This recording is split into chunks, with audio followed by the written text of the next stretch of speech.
Yeah, hello. We are in the last Monday hangout of the cope14 MOOC, and this time Erika as moderator is with me. Hi Erika, Hello. how are you? Yeah, I'm fine. Pretty excited. Now 6 weeks are over, and yeah, I'm a little exhausted too. You're exhausted. Yeah, it was like so many new experiences and so many great people I got to know, and it was, of course, it was a lot of work as well. Yeah, you're right. It was also a lot of work for me. And so maybe I will start with some numbers. Yeah. Maybe learners are interested to have some numbers as well. We have 536 learners who participated in the MOOC, who said they want to participate, who did the sign up. And these learners came from 34 countries, which is really great because we aimed to get an international group, and it succeeded. And I believe that this was a very nice effect of our MOOC, that people from different countries got to discuss the assignments and questions with each other. And yeah, we have a lot of data, and we have to look at them in more detail in the weeks and months to come. But there were about 200 active learners on the website, not in every week, of course, but all together, and about 100 active learners at least once in Facebook. And in Google Plus, there were 43 learners in the community, but I think about 10 to 15 were active. Okay. Well, that's quite impressive, though. I think at the beginning our learners were asking us, why are you splitting up the whole MOOC on 3 different platforms? You know, there were our blog, and there were Google Plus and Facebook group, and some of the people were active on Twitter and even on their own blogs. What were like the strategy behind it? We had a lot of discussions in our cope14 team about the platform. And I was happy that we decided to take an open WordPress blog for the Cope. And I wanted that there could be learners who can learn without doing a login and without being identified maybe by their teachers as well. So to give them some anonymity on the comments. And then when we saw how many comments there were in these 6 weeks, I was very happy that the WordPress platform was as stable and that it worked during the 6 weeks. On the other hand, we know that there are some learners who want to have some privacy for their learning process. And therefore, we had the Google Plus group, which was password protected and also not visible for people outside of the group. So these learning processes were only in the Google Plus group. And I think in the Facebook group, Erika, you had a mixture of both. Yeah, like there were some people who kept asking me why we're keeping the group open on an open base, and that was the point where I emphasized them maybe to switch to your Google Plus group, because if they want more privacy, then maybe your group would provide that. On the Facebook group, it was like many people were like just sharing links, and it was very open and really on a low standard just to enter there. Like the people were, it was so easy going to come there and discuss and to look on the outside of the to the group about the data, and then if you see it is really interesting and it is makes sense to me to join, then the people came and joined the group. And for the discussion, it was really like very a friendly, warm, kind atmosphere there. So the people were giving each other hints, and they tried to explore together and to help each other out when they had problems. And sometimes, even in the last week, like, you know, I was sick last week and I couldn't be active in the group as I wanted to be. But like the people were so nice and warm there, and they were like so close coming together group. So it didn't matter that I wasn't there, because like they were like chatting with each other and giving them information. And even like the last 3 days, it was like soft and warm and very kind goodbyes, and it filled my heart with joy and satisfaction to read today when I came back to the office the first day, that they were just like, they were fine without me. And I think this is the best thing for a moderator, to find out that you're not necessary anymore. Yes. Yeah.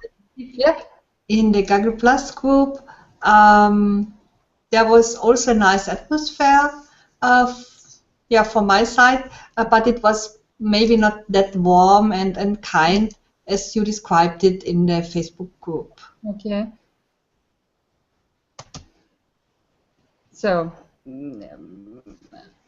about the whole MOOC, do you think like the learners were satisfied with what they gained from it?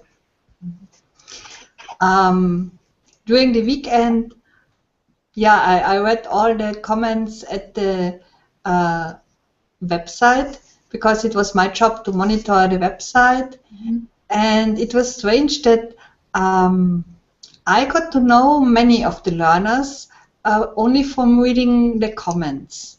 And so there are learners, where I have the feeling that I know them. But probably because I had my large lists, and so I also did a little bit of monitoring of the learners' activities. And when there are learners who who were active in 1 week and active the next week again, and then they came again, I was happy to read their comments. So I had the feeling to get connected to them. Mm-hmm. And from the feedback, some of them wrote that they liked my enthusiasm, and I thought, how do they know it? So maybe they also got to know me a little bit. But the learners themselves, not everybody was satisfied with everything. So I have the impression, without looking at all the data in detail, that they liked the international exchange. Erika, can you hear me? Yeah. I hear you. Okay, perfect. They liked the exchange, but some of them didn't like the many comments at the website, and some of them had the feeling that they were learning alone, that on the website they were not learning with the group. Okay. Yeah. Like from the feedback, what I got from my group was as well that I would be enthusiastic and encouraging them, and it was the same. It was like quite a strange feeling at the beginning. It was like, as you said, how would they know? But then I think it's just like they see or read many comments from you and me, and so just being there and active, and when you're in a MOOC and you see the moderator is very active at many different times, I guess that is what tells you that someone is really into a topic or into like the MOOC. So like for me, it became more like a little baby for the last weeks.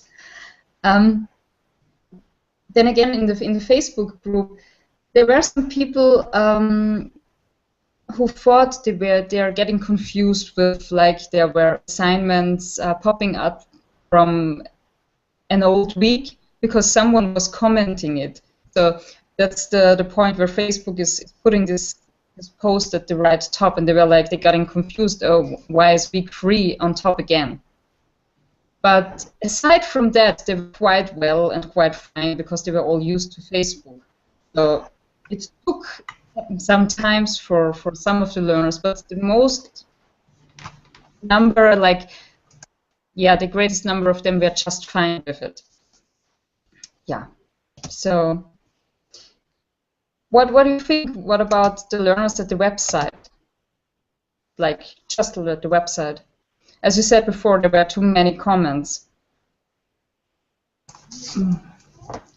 I think the learners, at the website, many of them did very well. And for me, with these comments at the website, you could search for names or for expressions, which was useful for me. So, because I think now we are at the end of the MOOC, and we are thinking how satisfied are we, and what would we maybe change for a next MOOC, if there would be a next MOOC. And I'm not convinced that I would change this possibility of writing so many comments. I have a question. Yeah. And he asked, I can see that individuals might become skilled in one or more areas covered, but incorporating these skills across the company might be even more powerful. How would you do this? That's quite a hard question, though. Was this question of John, and I remember that there was a similar question probably to Thomas in week 3. Mm-hmm. So you have on the one side the wisdom of an individual person, and on the other side the wisdom of a whole organization. And now I'm no businesswoman. I'm interested into learning, but I imagine that it's the same as it's our situation at our university. There are many teachers who are trained very well, who in e-learning, for example, and who think a lot about didactics, and they are the forefront. They have developed competencies, and they are doing another type, a more modern type of training or learning scenarios. Mm-hmm. And there's the university as whole, and this university is not that innovative as the forerunners are, or the early adopters. But with the time, also our university will change and develop, and probably this is a similar situation concerning in a business area. Mm-hmm. Okay.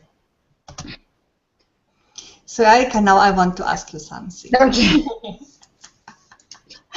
Because when we planned this last hangout, we collected some questions, and I like one of the questions most. Mm-hmm.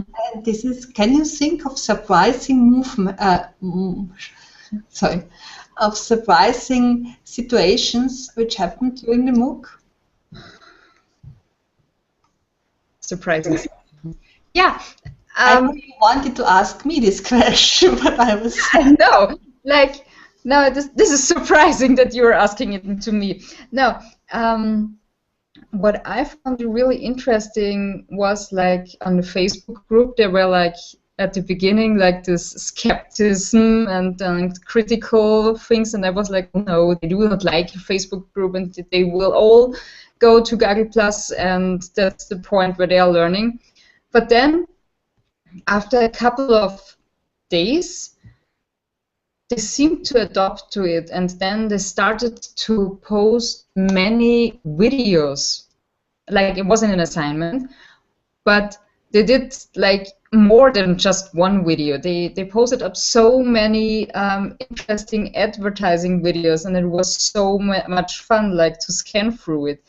And that was the first moment of surprise to me. I was like, wow, they're really like getting into the MOOC, and it was kind of like, I don't know, like tiring them into it, and it was really great to see. Yeah. What was a surprising moment for you?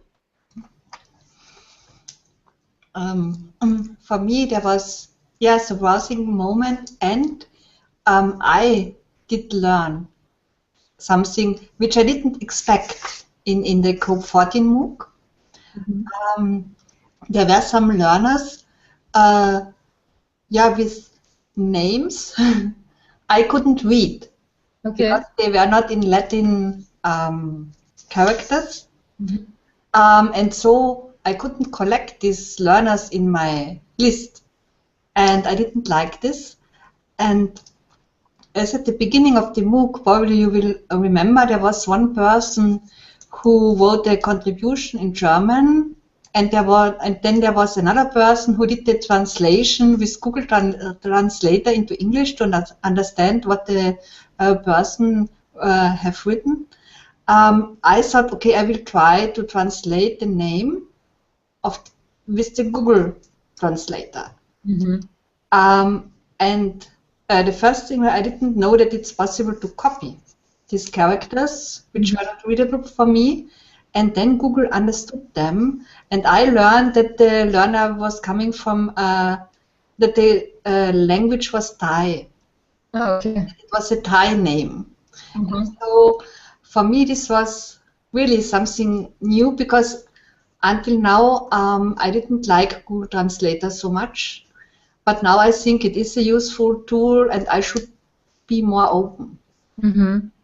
And I believe that this was what we wanted for our learners, that this, which is called emergent learning, that you're learning something you didn't expect to learn, and also your teachers didn't plan to learn. Yeah. Yeah. That's true.